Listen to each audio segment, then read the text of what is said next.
Un saludo especialísimo en el nombre de nuestro gran Dios y Salvador Jesucristo. Les habla Guido Rojas, teólogo católico.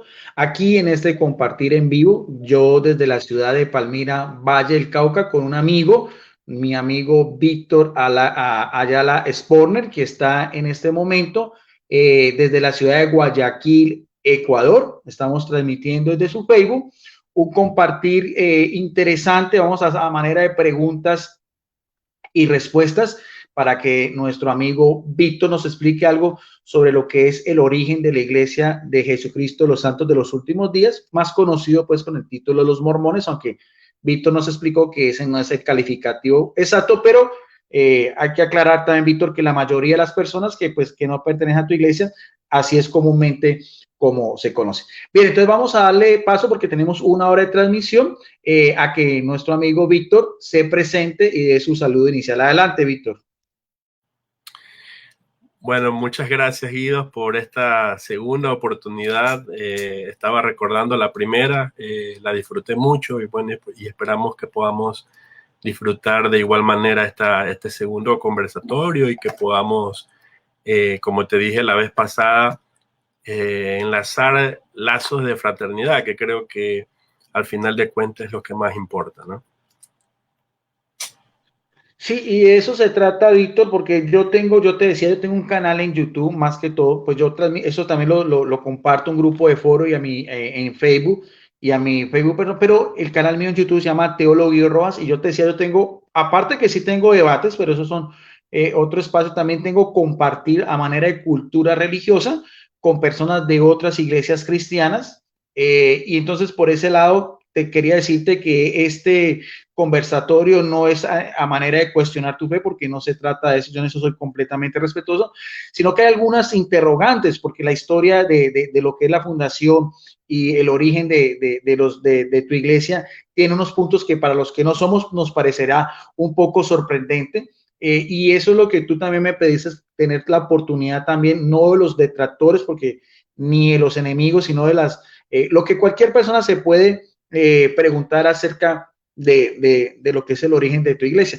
Yo te propuse también, quisiera más adelante también, Víctor, aprovechar también la oportunidad porque me gustaría que también ampliar en un espacio después un solo bloque para hablar sobre un poco más sobre la vida de Joseph Smith, lo que pasó después hasta su muerte, y ya después podemos tocar algunos temas doctrinales, eso sí, con un tiempo en que cada uno pueda también tener oportunidad de expresar su punto de vista. Yo quisiera empezar, Víctor, porque tú me decías cuando nos contaste en la primera la historia de Joseph Smith, quería preguntarte, él venía de una familia de qué rama, específicamente de qué rama del protestantismo eran los padres de Joseph Smith. Bueno, antes que conteste algunas de tus preguntas, quiero aclarar que no soy vocero de la Iglesia de Jesucristo de los Santos de los Últimos Días. Por lo tanto, lo que voy a expresar no puede considerarse la postura oficial, aunque voy a tratar de apegarme a la postura oficial, pero creo que vale la pena enfatizar de que no soy vocero de la Iglesia, soy simplemente un miembro de la Iglesia con muchos años perteneciendo a ella y bueno, y comparto el conocimiento que he adquirido a través de los años perteneciendo a ella. Bueno, contestando tu pregunta, la familia Smith no pertenecían específicamente antes de los eventos que te mencioné en el compartir pasado, donde yo te mencionaba que cuando ellos se mudaron al estado de Nueva York, donde se mudaron, hubo este levantamiento de religiones en donde él vivía, y te decía que según los historiadores en esa época, esto sucedió en la mayoría de los estados. Entonces, José cuenta que una parte de su familia se hizo presbiteriana, y otra parte se hizo metodista. Pero él se sintió inclinado un poco a una de estas denominaciones, pero según lo que él relata en su historia, él de cuando en cuando asistía a la mayor cantidad tratando de buscar una respuesta y tratando de encontrar algo que le llene, algo que le conteste sus preguntas.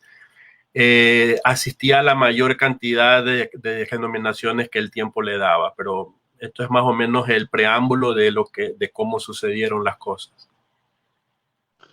Y en su niñez, o sea, su familia era antirreligión, o sea, No, no, porque no. tú me dijiste la frase. De hecho, no. De hecho, los diarios de los padres, los hermanos, muestran una familia muy, muy religiosa, muy creyente. Muestran una familia en donde se oraba en familia, donde se oraba al comer, donde se leían las escrituras. Muestra una familia muy, muy creyente, muy creyente. La madre de José se llamaba Lucy. De los diarios que ella escribía, hay mucha información con respecto a los días de José como niño y durante los eventos también más importantes de la iglesia, ella escribió muchas cosas y de ella hay mucha información con respecto a cómo era la familia Smith antes de los eventos cuando José tuvo 14 años. De hecho, uno de los eventos que marcó la vida de José fue la muerte de su hermano. Y una de las doctrinas que a él le disgustaba un poco como niño era porque no sé cuál de las doctrinas él hacía referencia que enseñaban que las personas que se mueren sin haberse bautizado ya van al infierno una vez. Entonces eso como niño le molestaba mucho a José, le incomodaba mucho porque él amaba mucho a su hermano. Su hermano su nombre era Alvin, su hermano. Él murió mucho antes de los eventos de cuando él tuvo 14 años. Y eso le dolió mucho a él. Y él quería respuestas espirituales con respecto a su hermano, en dónde está, que si lo iba a volver a ver. Entonces, muchas de los momentos de consolación los encontró en su familia. Su familia practicaba el cristianismo no como una religión todavía, pero se veía, había indicios de una familia creyente. Víctor, ¿y por qué uno hablando de un país tan pluralista en el ambiente religioso y estamos hablando también de la cuarta enmienda, no sé si para esa época estaba, ¿por qué se presentan este tipo de situación de conflicto? Esos conflictos llegaron a veces hasta a conflictos armados, lo que Joseph Smith cuenta, o eso fue de pronto algo momentáneo, o de qué manera ese tipo de conflicto, ¿eso era más desde el punto de vista bíblico, teológico? ¿Qué cuenta de por qué? ¿Por qué Él en su relato habla de que llegaron diferentes denominaciones al condado donde él vivía y obviamente cada una quería recoger la mayor cantidad de adeptos posible. Y entonces los ministros se refutaban unos a otros con el objetivo de adquirir la mayor cantidad de adeptos posible. Y ahí era donde radicaba la confusión. Que conflictos armados sí hubo en la historia de la iglesia, pero no necesariamente relacionados a estos eventos que te digo cuando José tenía 14 años, sino los conflictos a los que él se refería eran los conflictos entre los clérigos, entre los ministros, que con el ánimo de intentar adquirir la mayor cantidad de adeptos, unos decían aquí y el otro decía allí, y uno decía, no sé, es lo mismo que vemos ahora, Guido, o sea, es muy difícil para una persona que no tiene una cultura de lectura, a lo mejor de investigación, de unos ciertos conocimientos geológicos. Es muy difícil determinar quién tiene la razón, porque tienes una línea de pensamientos muy diversas. Es lo mismo que sucede ahora. Hace unos días vi un debate entre un pastor y un católico eh, que intentaban determinar si, por ejemplo, Ignacio de Antioquía era católico o era evangélico. O sea, y cómo una misma persona puede generar diferentes líneas de pensamiento. Y bueno, sé que una de las preguntas que me vas a hacer es con respecto a estos personajes de los primeros días de la iglesia primitiva. Y bueno, en resumen, esto es lo que vivió José como niño y lo que desenvolvió los eventos subsiguientes, lo que le causó el estupor de pensamiento, lo que le causó querer hacerse preguntas, querer tener deseos de pertenecer a la verdadera religión. Y eso es lo que desenvolvió el resto de acontecimientos que te conté. Pero no es muy ajeno a lo que sucede en nuestro mundo actual, o sea, no es muy ajeno. Eh, eh, Muchas personas poseen el poder de la palabra y por más que sus doctrinas o enseñanzas sean verdaderas o falsas, siempre va a depender de cuán hábil sea la persona para expresarse.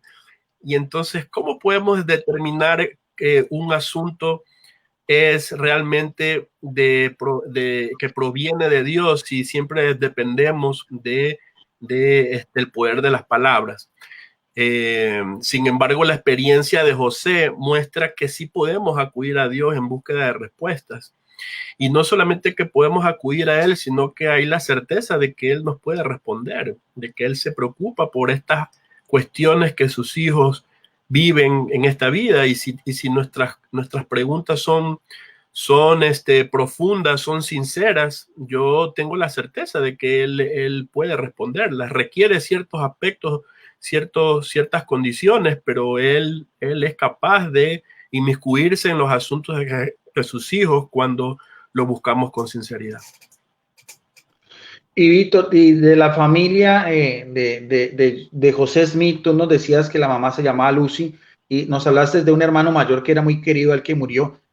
¿Conformaba ese núcleo familiar otras personas? Sí, tenía dos hermanas, una se llamaba Sofronia, la otra no me acuerdo su nombre, y un hermano que se llamaba Hiram. ¿Y, Sí. y su padre? Su padre se llamaba José también. Cuando la iglesia se fundó en 1800, el 6 de abril de 1830, toda la familia se unió a la iglesia. Lo interesante es que muchos miembros de la familia de él vivieron la historia de José, presenciaron eventos interesantes. Te decía que en los diarios de Lucy, de la mamá, hay, hay mucha información con respecto a la vida de José, a sus encuentros con los ángeles, las reacciones de José, cómo José reportaba estos eventos a la familia. Cuando llevaron las planchas a la casa. Bueno, hay muchos datos de la madre que se escribió en sus diarios muchos aspectos de las vivencias que ella tuvo y y bueno, y están registrados y son muy interesantes leerlo. O sea que aparte de los eventos que José Smith escribió, tú me cuentas que la mamá iba llevando como una especie de diario donde también iba reportando todos estos acontecimientos. Sí, sí, sí, su madre escribía un diario que está en posesión de los registros de la iglesia y es constantemente citada, especialmente cuando se relatan los eventos de los primeros días de las experiencias de José. Porque recuerda que él tenía 14 años, era un niño. Claro, no era un niño diferente a nuestros niños de 14 años de esta época, que yo siempre digo, ¿cómo un niño de 14 años puede hacerse preguntas tan profundas? ¿No? Pero bueno, nuestros niños ahora son diferentes, pero no dejaba de ser un niño granjero. Entonces, sí, hay mucha información de algunas personas que escribieron, o sea, la historia se enriquece no solamente con los escritos de José, sino con personas aledañas que lo conocieron y que tuvieron experiencias con él. Esa ciudad donde pasó sus acontecimientos creo que se llamaba Palmira. Sí, sí, igual como la que tú vives. Sí, sí, es cierto. O sea, la primera visión que él tuvo, los primeros eventos fueron allí. O sea que como tal, como tú, a pesar de ser un joven de esa edad, lo que él vivió, o sea, alguien podría decir, se lo estuviera imaginando, estuviera en alucinación, algo así. O sea, la credibilidad de las visiones que él tuvo, dan como testimonio el mismo apoyo inicial de su familia, Sí, Víctor. sí, sí, sí. Su hermano Hiram murió con él. Murieron bueno, nosotros los consideramos ellos mártires porque ellos murieron por la causa y él murió junto con su hermano. Su hermano lo apoyaba totalmente, tuvo experiencias con él, varias, y murió con él, hasta el final, eh, corroborando lo que había pasado con su hermano menor. Interesante. Ok, entonces quisiera adentrar un poco más a ese tema. Entonces, él tuvo esas visiones, tú me decías, en un bosque. ¿Así fue? Bueno, es En que un, mira, debemos clasificarlo un poco las visiones, ¿no? Hay un evento al que nosotros le llamamos la primera visión, que es el que relaté la semana, la vez que tuvimos la reunión, que es donde él tiene esta pregunta, donde se aleja a una arboleda cercana a su hogar y tiene esta visión de dos personajes que, según la descripción que él hace, para nosotros es el padre y el hijo, ¿no?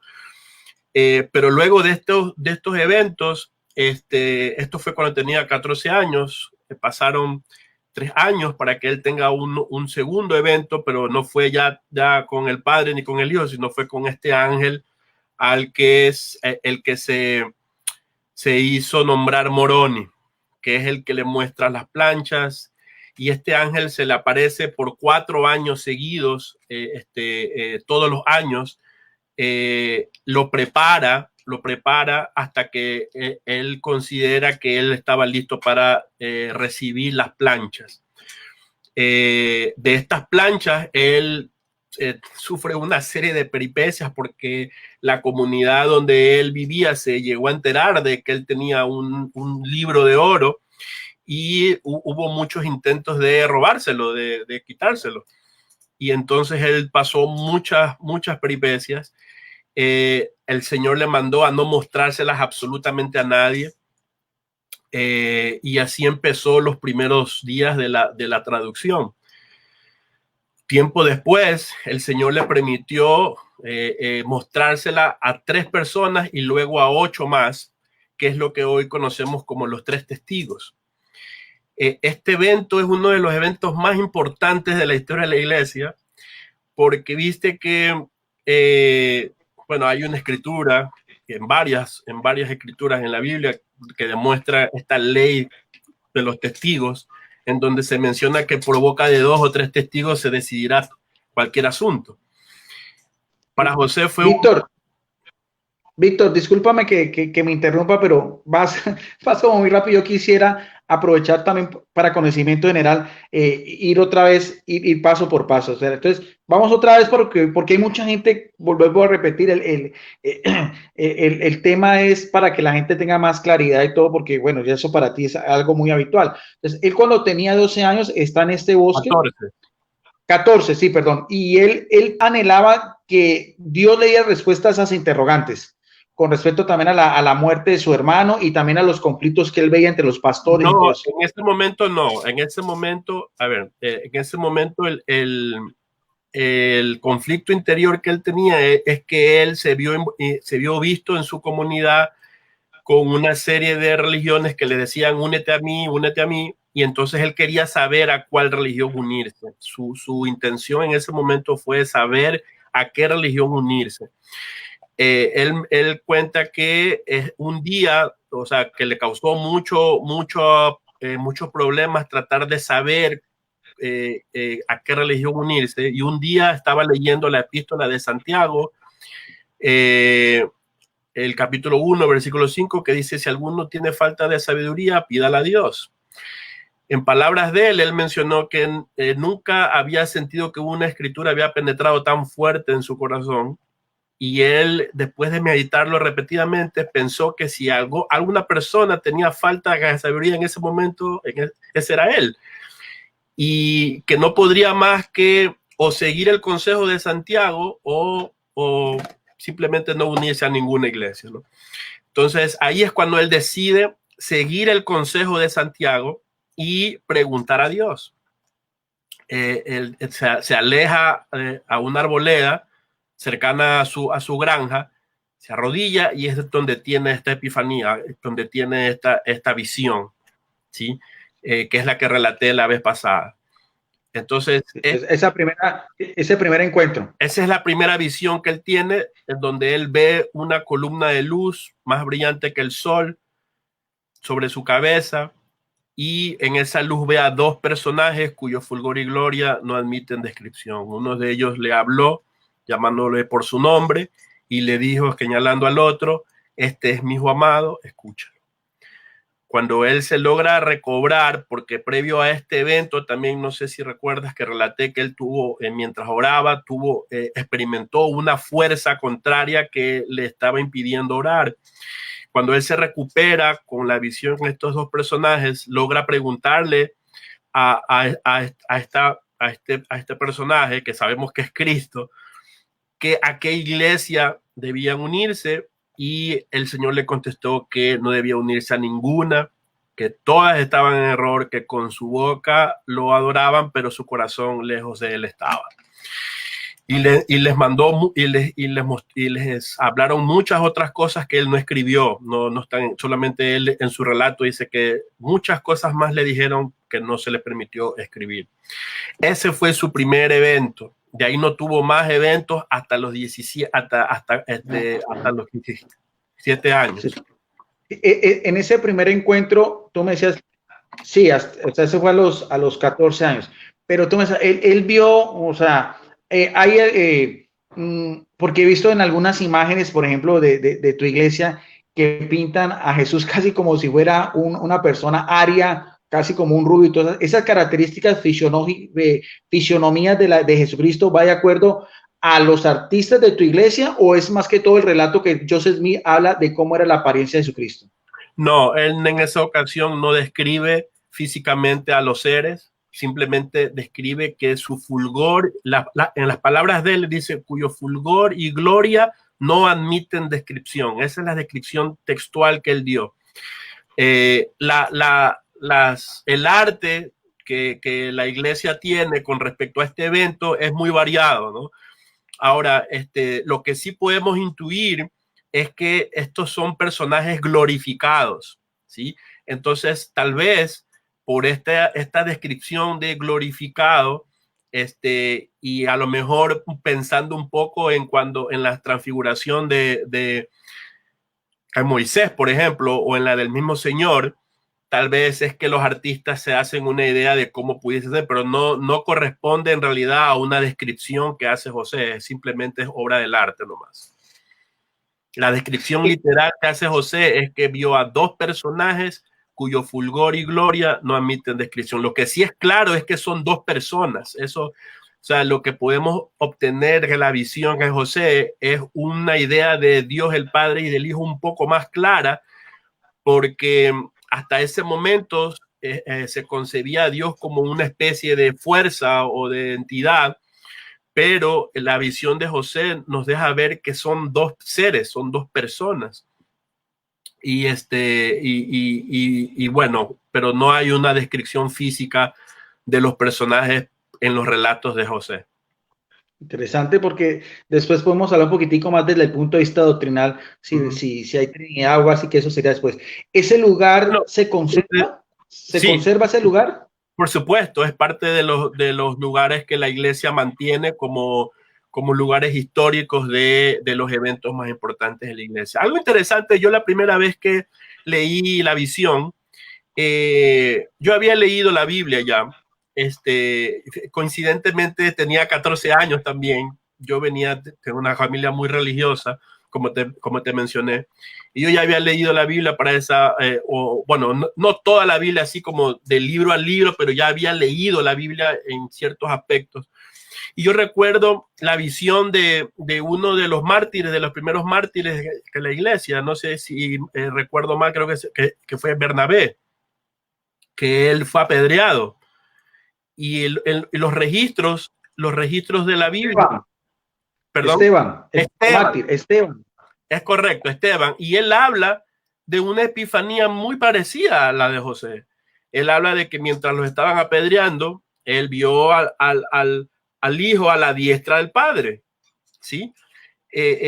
A veces no tomamos en cuenta bien las palabras de él, pero él habla de una diestra, él habla de una derecha y una izquierda, habla de posiciones, habla y muchas de las visiones de los profetas antiguos, con salvo ciertas excepciones que describen sus visiones no de manera física, sino a lo mejor de otra manera, pero varias visiones hablan de el hijo a la diestra del padre, ¿no? Entonces, no me hizo mucho sentido la visión de José con una descripción más actual de una epifanía parecida. No se me alejó mucho de una realidad bíblica que vivieron los antiguos profetas. Y en esa primera visión, ¿se dejó alguna evidencia física, o sea, algo así que caracterizara que ese es el lugar o el ambiente como tal donde...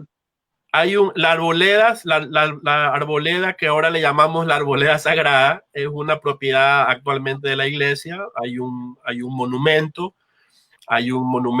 se conservan los lugares históricos de la iglesia, la primera casa de José, o sea, la granja de José, la cabaña, la casa de los Whitmer, que ya te voy a contar quiénes son. Muchos lugares históricos se conservan. Sí.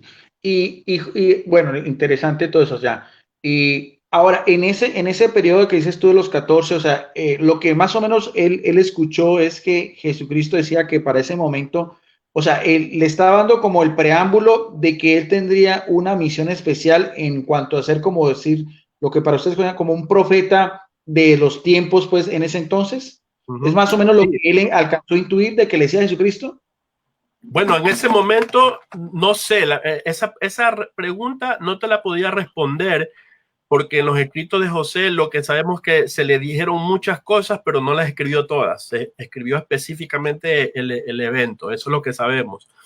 Lo que sí sabemos es que el desenvolvimiento de la historia nos deja concluir eso, nos deja concluir que a través de estas visiones que él tuvo, se empezaron a restaurar una serie de elementos de la iglesia primitiva, ¿sí?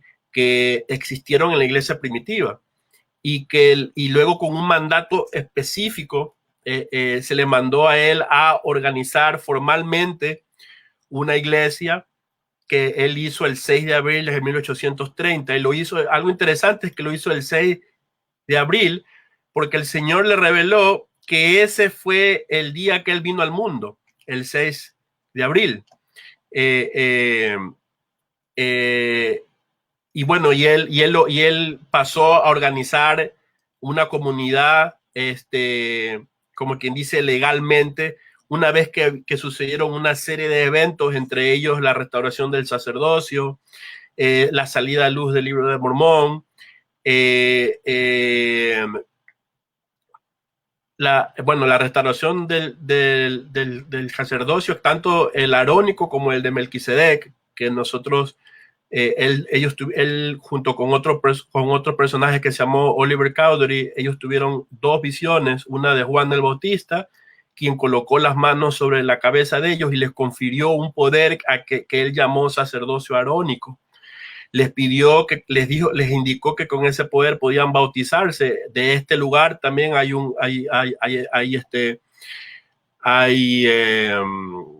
registros de este evento. También en el lugar hay un lugar que está para recordarlo. Y les indicó que tenían que bautizarse uno al otro, ¿sí? Y les indicó que con este poder ellos podían bautizar a las personas que creyeran en Cristo. Tiempo después Pero, espérate un momentico, Víctor, que vuelves otra vez, es que quiero, sí, volvemos otra vez, sí, porque es que quiero un poquitico más, porque me interesa también conocer de labios tuyos, porque ya vuelves otra vez y te vas avanzando un poco más, o sea, quiero que vamos partes por partes, o sea, él tuvo esa primera visión a los 14 años en ese lugar, en esa arboleda, del padre y el hijo, más o menos le hicieron una serie de indicaciones, como preparándolo para la misión a la cual él iba a estar destinado. Ahora, en ese lapso de tiempo, me dices tú, de los 14, la otra visión fue 3 años después, me dices tú, a los... Sí, Ya. Sí. En ese tiempo, él se guarda eso para sí, se lo no, expresa a su madre, algo así, o que en esos 3 sí. años, ¿qué pasó en la vida de José Smith? Bueno, tenemos muchos datos de su propio relato y del relato de su familia. En su propio relato, bueno, él habla de que él comunicó la visión a su padre, a su familia. Su padre, su padre sobre todo le dijo o sea, que creía en él. Le comunicó la visión a ciertos clérigos, le comunicó la visión a ciertos clérigos y tuvo una gran persecución. Él en su relato, él menciona que estaba impresionado de que a tan corta edad haya causado tanto revuelo entre los clérigos de la comunidad, porque le pidieron que no crean esas cosas, que era tal cual como lo que nos dicen ahora, ¿no? Cuando nosotros hablamos de estos temas, lo primero que nos dicen es que estas cosas son del diablo, ¿no? Me tomé la molestia de responder algunos posts en tu video porque es la primera reacción, ¿no? Pero el Señor dijo, mira, Guido, el Señor dijo que en los postreros días habrían falsos profetas y nosotros estamos conscientes de eso. Sin embargo, él dio una clave. Él dijo, por sus frutos lo conoceréis. ¿Sí? Entonces, yo deduzco de ahí dos cosas. Que si dice por sus frutos lo conoceréis, significa que, primero, que así como habrían falsos, habrían verdaderos. ¿Sí? Y la segunda deducción es que nosotros estamos, la responsabilidad está sobre nosotros, no sobre los profetas, de saber si son profetas o no son profetas, escudriñando sus frutos. ¿Sí? Entonces, decir que alguien tiene visiones y son del diablo simplemente por llevar la contraria o por una especie de pensamiento a lo mejor un poco fanático, es muy irresponsable. Lo que nosotros les pedimos a las personas es, ok, sucedió esto, por favor, tómate la molestia de averiguarlo, de leerlo, de indagarlo, de acudir a Dios. O sea, lo máximo que puede pasar es que recibas una respuesta de que no es cierto y listo. Pero te pregunto yo, ¿qué pasaría si esto es cierto? ¿Acaso no sería esta la historia más importante de este siglo, o sea, de estos últimos días? Sería el evento más importante de toda la historia humana, ¿sí? Si esto es cierto, como nosotros lo decimos, al menos valdría la pena averiguarlo, al menos contrastarlo, no simplemente juzgarlo por algún tipo y peor acudir a quienes ya de por sí se sabe que son nuestros detractores, que por supuesto es como que en la época de Jesús, si yo viviría en la época de Jesús y escucho de él, ¿a quién voy a acudir? ¿A los apóstoles o a los escribas y los fariseos para que me hablen de él? Obviamente voy a acudir para, si quiero saber de él, voy a acudir a él o a quienes lo siguen, ¿sí? Y yo en base a eso voy a obtener un criterio y un testimonio. Entonces es esa nuestra invitación. Nuestra invitación es que al menos tómense la molestia de averiguarlo, de escudriñarlo. ¿Qué es lo que estoy tratando de hacer, Víctor? Sí, sí. Por eso es que quiero ir parte por parte, porque tú te me vas avanzando y todo, porque para ti ya esto es muy fácil, es algo muy familiar. Entonces, es eso también porque quiero conocer también la historia de una persona. Nunca he tenido la oportunidad de hablar como te digo, con alguien de tu iglesia de estos temas y también me inquieta mucho eso porque creo que uno tiene, como tú dices, tiene que tener una mente abierta a escuchar la posición del otro sin burlas, sin insultos, sin menospreciar, como tú dices, porque herimos sentimientos. Ahora, también se venía a la mente, Víctor, ¿qué tipo de formación, aunque bueno, podría ser algo no ligado, pero ¿cuál es la formación académica de este muchacho? En su tiempo, para esa época que estudiaría solo la primaria o lo que nosotros conocemos como la secundaria. Sí. Bueno, tienes que pensar que era un granjero, su instrucción académica era pobre, era solo de primaria. Hay escritos de él, cuando ya fue un poco más mayor, se casó y hay escritos de su esposa que mencionan que apenas podía, porque él escribía cartas de amor, ¿no? Y que él apenas podía escribir las cartas bien. Esto es para mí, estos otros elementos increíbles de la historia. José tradujo este libro en un poco más de 2 meses, ¿sí? Un libro que ojalá puedas tener la oportunidad tú de leerlo, pero como con una mente académica, ¿sí? Y veas cuán complejo es el libro, veas cuán complejo es la historia, los elementos que el libro tiene, tanto en escritura, alegorías, una serie de elementos que es muy, créemelo, es muy difícil que un chico con poca instrucción sea capaz de sacárselo de la mente, como muchos pretenden hacer creer, ¿no? Y el libro relata una historia que compendia una historia de 1000 años. Y solamente cuando tú lo lees, comienzas a comprender la magnitud de la obra que él hizo. O sea, que si traducir el libro en 2 meses, nosotros creemos que fue monumental, escribirlo de la mente sería aún peor, ¿sí? Sería más monumental todavía en tan poco tiempo. Bueno, del libro hay muchas teorías, ¿no? Nuestros detractores hablan de copias, hablan de plagios, hablan de muchas cosas, pero el libro tiene su propia prueba, ¿no? El libro tiene su propia... Yo les compartía la vez pasada que uno de los profetas que habla en el libro, uno de los últimos que vivió en el año 400, de hecho fue Moroni mismo. Moroni mismo fue el que fue, aparte que fue el que presentó las planchas a José en los años 1800, fue un profeta que vivió en los años 400 después de Cristo. Y él escribió estas palabras, que se las leí la vez pasada también. Déjame buscarlas aquí. Déjame ver si las encuentro. Él comprendió que el libro pudiese, la salida a luz del libro pudiese causar mucha incredulidad. Y antes de sellar el libro, escribió lo siguiente. Dice, te lo voy a leer textualmente. Dice, perdón. Déjame ver.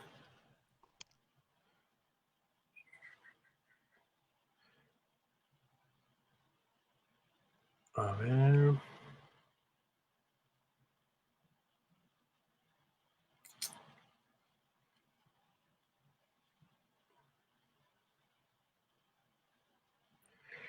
A ver, dice, he aquí, estas son las palabras de Moroni cuando vivía, ¿no?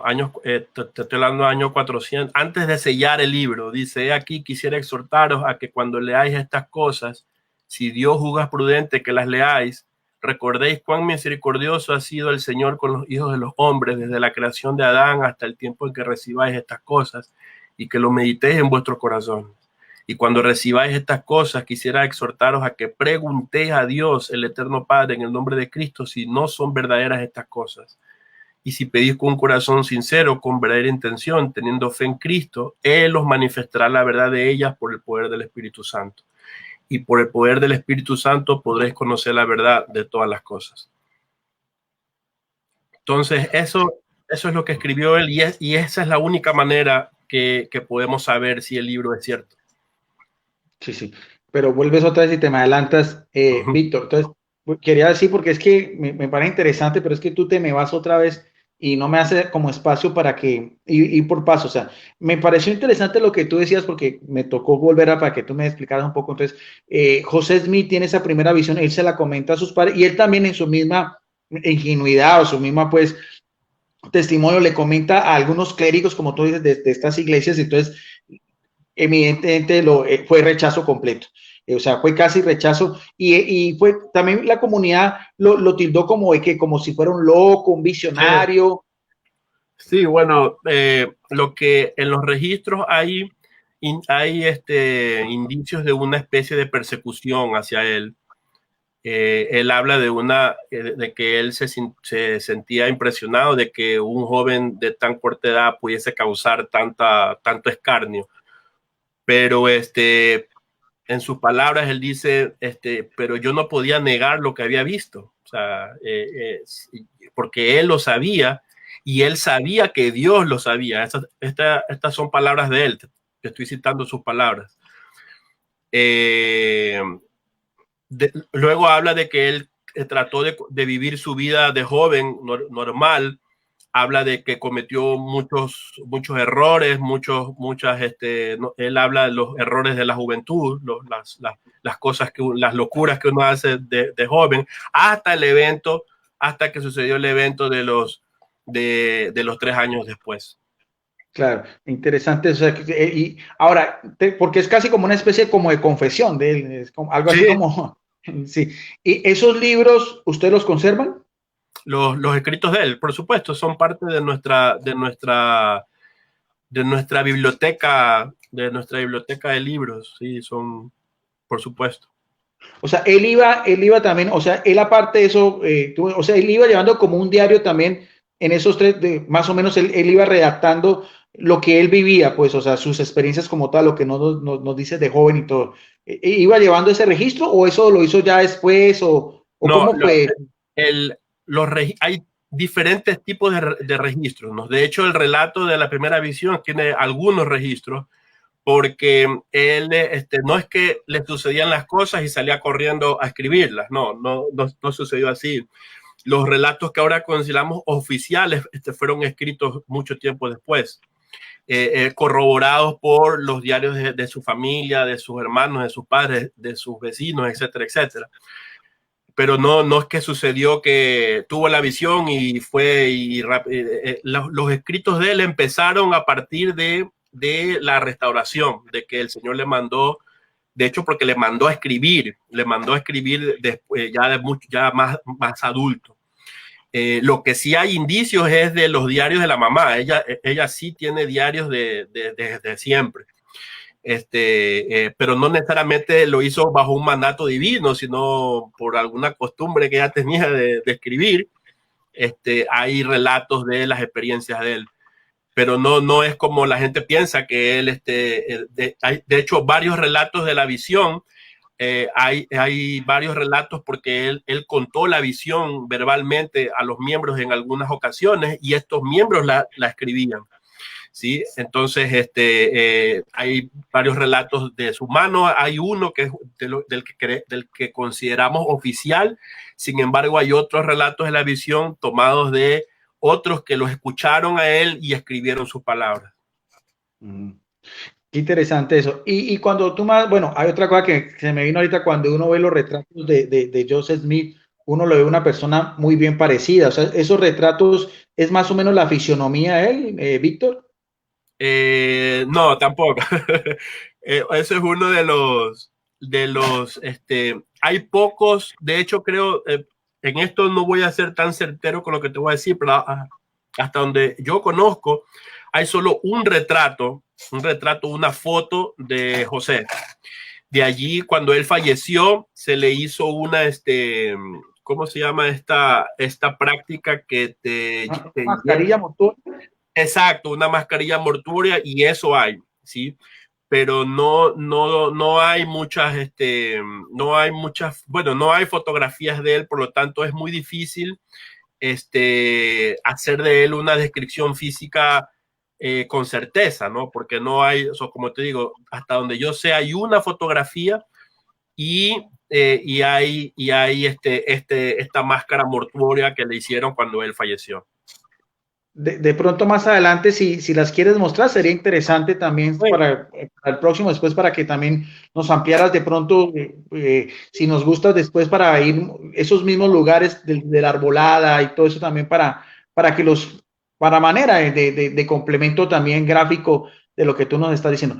Ahora, y me gusta, sabes, también que mira con lo que tú me decías, o sea, veo uno, pues desde esa óptica, pues que estoy haciendo un análisis, la sinceridad de él. porque uno diría que alguien que tuvo una visión de Jesús y de Dios, pues viviría en un mundo místico, y dices tú que él reconocía que en esa época de sus muchas cosas cometió algunas faltas, algo así, más o menos a qué se refiere, porque la herencia de Adán que tenemos todos nosotros, pero cuando tú estás en esos 3 años, ¿cuáles serían esas faltas, si se puede saber? ¿Qué serían Bueno, las faltas mira, de cualquier persona?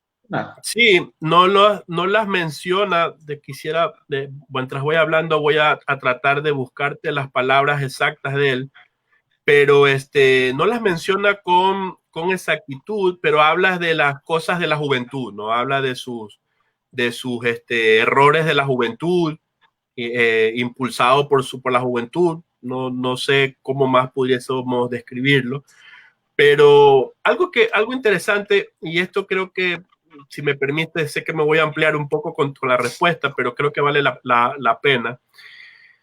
Otra de las cosas que José trajo al conocimiento contemporáneo, desde nuestra perspectiva, por supuesto, es esta figura de un profeta, ¿no? Nosotros creemos que los profetas son, como tú dices, estos seres místicos casi que perfectos, y José nos trajo una visión desde mi punto de vista, una visión un poco más humana de lo que son estos personajes. Mucha gente se concentra en los errores. Yo estoy consciente de que José cometió muchos errores y yo te pudiese mencionar varios de ellos. Muchos, o sea, yo quiero que te pongas en los zapatos de una persona común y corriente que de repente se ve encomendada de una gran responsabilidad divina, y en el andar, en el cumplir esa responsabilidad, por supuesto que va a cometer errores. La misma traducción del libro tuvo eventos erróneos de él. Te voy a contar uno de ellos. Muchos no saben que él perdió 15 páginas de la traducción, y las perdió por algo que el Señor le dijo. Las palabras del Señor fueron por confiar más en el brazo del hombre que en el brazo que en el Señor, ¿no? ¿Por qué? Porque él vivió muy presionado por que él no le era permitido mostrar a nadie las planchas. Las primeras personas que lo ayudaron a traducir se encontraban en una especie de cuarto donde él no mostraba las planchas, solamente dictaba y la persona escribía. Uno de sus escribas fue su esposa, y ni a ella se le permitía ver las planchas, hasta que el Señor permitió que no solamente una, sino 11 personas vieran, que para él fue un alivio, porque imagínate compartir o sea, es como que tú digas, mira, trajo un ángel esta plancha, ¿quién te va a creer? No te va a creer nadie. Y para él era desesperante no compartir esta responsabilidad solo. Cuando el Señor le dejó compartirla, para él fue un alivio. Y de esas cosas hay escritos donde él con alegría relataba que al fin no iba a estar solo en esto, ¿no? Uno de estos hombres fue Martin Harris, uno de los 3 testigos. Él es muy importante en la historia porque él empeñó su granja por $3,000 para hacer las primeras impresiones del libro. Pero él, para conseguir este objetivo, quería mostrarle a su familia que realmente era cierto lo que él estaba haciendo. Y entonces insistió mucho al profeta de que le diera los primeros manuscritos. Y el profeta no se los quería dar, hasta que insistiendo, se los dio, y Martin Harris los terminó perdiendo. Entonces, errores que él cometió, y que el Señor lo fue puliendo hasta que se convirtió en lo que se convirtió, ¿no? Así que si tú lo lees a José, te vas a encontrar con un hombre común y corriente, pero con una enorme responsabilidad, o sea, si tú lo lees su historia, te vas a dar cuenta, vas a poder entender mejor los profetas del pasado. O sea, esa es mi experiencia. O los apóstoles del pasado, como Pedro, como Pablo, como Santiago. que en realidad fueron hombres comunes y corrientes, pero con una gran responsabilidad, con una divina responsabilidad. Seguramente cometieron errores, pero esos errores, como humanos cometían esos errores, pero cuando con respecto a la obra en sí, tenían el respaldo divino. Sí, Víctor, entonces ya, entonces él en esos 3 años, él sigue en su vida cotidiana, era una granja agrícola, lechera, o cuáles las actividades comunes que hacía Joseph Smith en la granja. Sí, hay indicios de, bueno, las actividades comunes de una granja, sí, pero también hay indicios de que ellos se dedicaban a la recolección de azúcar, de azúcar de los árboles. Una actividad en la que de ciertos árboles puedes recolectar azúcar y las convertían en estos granos de azúcar y eran lo que ellos vendían en el pueblo. De ahí las actividades cotidianas de una granja, sí, eso normal. Y sí, Eran pero la... relativamente pobres, eran Sí, relativamente pobres. ah, La granja la compraron justamente porque querían salir de una situación que vivían venían de otro estado, pero eran relativamente pobres. O sea, no eran granjeros acomodados, sino granjeros. Tú vas a ver otro elemento que para mí me resulta fantástico, es que a medida que la historia se desenvuelve, tú vas a ver cómo varios personajes lo van conociendo, creen en su historia y lo van financiando o sea, van financiando los aspectos de la obra, no a él, sino los aspectos de la obra, como uno de estos, como te digo, Martin Harris.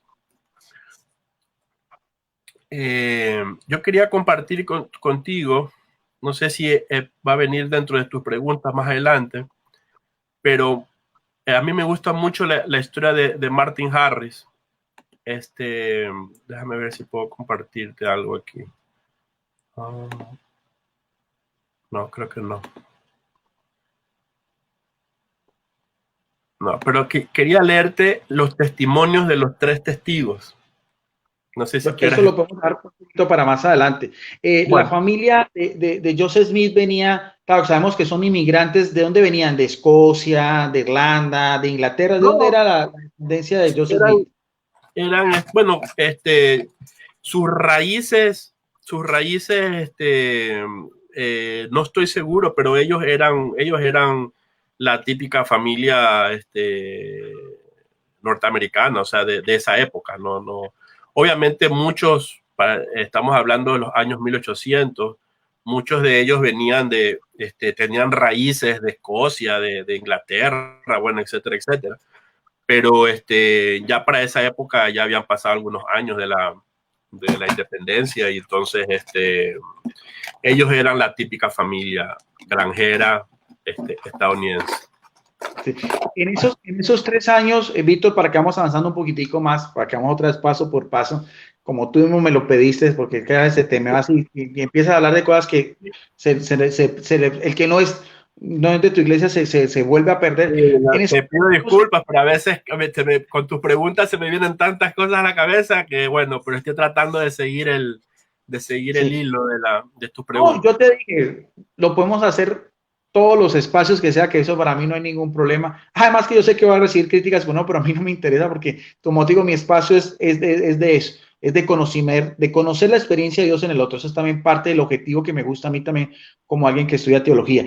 En esos 3 años, Joseph Smith perdió la noción de esa primera visión, como dices tú. O sea, él se dedicó a sus cosas de joven, de pronto algunas errores, algunos pecados, él perdió completamente la noción de esa primera preparación del padre y el hijo, o él era consciente siempre en su interior de que él estaba llamado a algo muy especial, o en esos 3 años él se olvidó completamente de eso.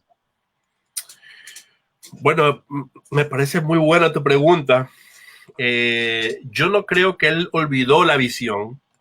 Yo creo que él continuó esperando, porque de hecho, obediente al mandato, no se unió a ninguna iglesia. ¿Sí? Entonces, no podemos decir que él se olvidó de la visión, sino simplemente hizo lo que se le mandó a hacer. Ahora, a lo mejor no esperó que los siguientes eventos fuesen tan, o sea, con una distancia en tiempo tan larga, pero, y a lo mejor esto es lo que le produjo a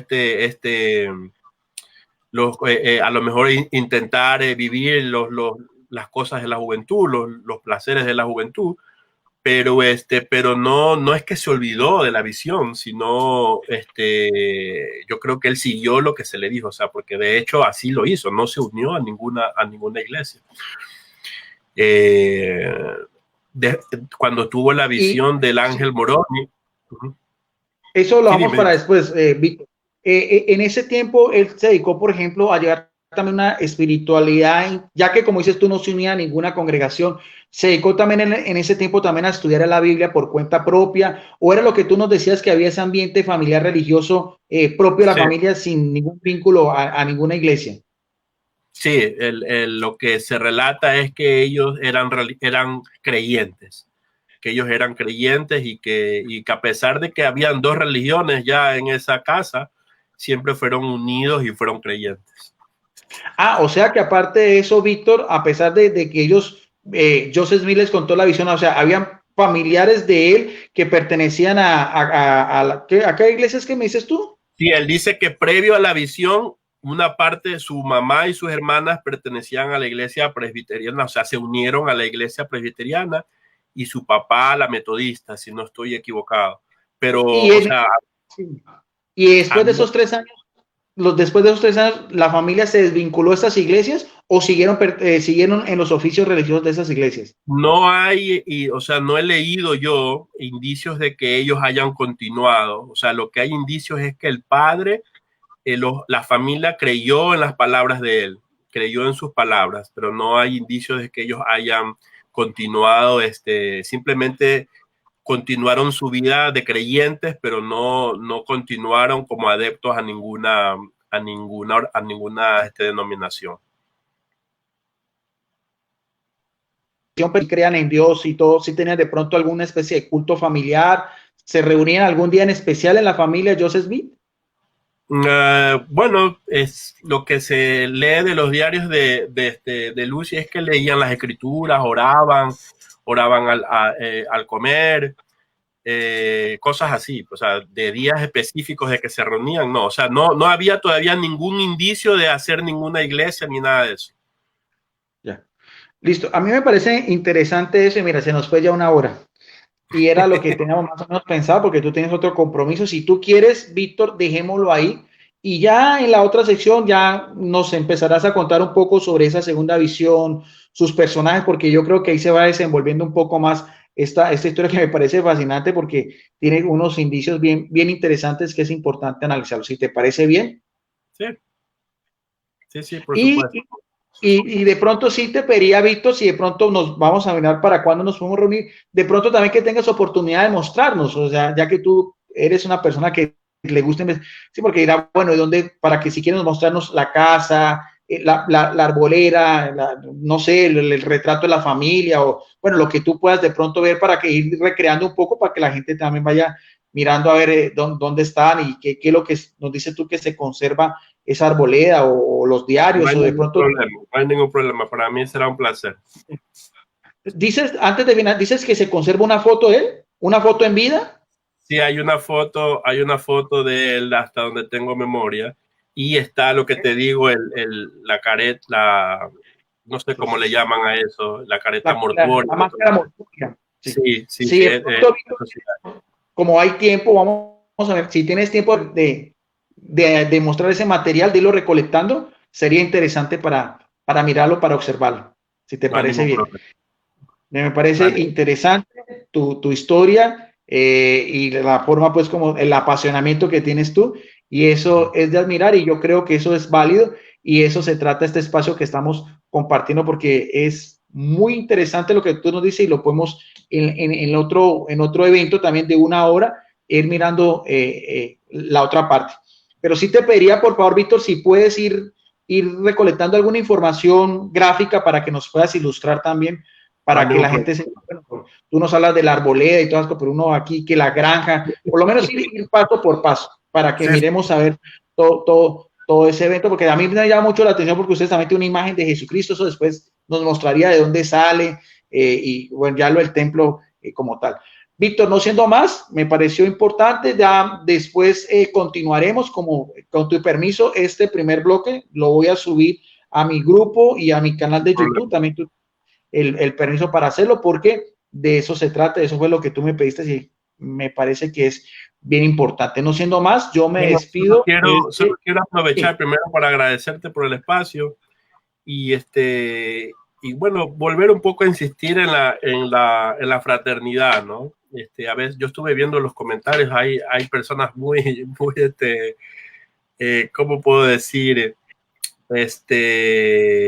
Bueno, a lo mejor están acostumbrados un poco al debate, al ataque.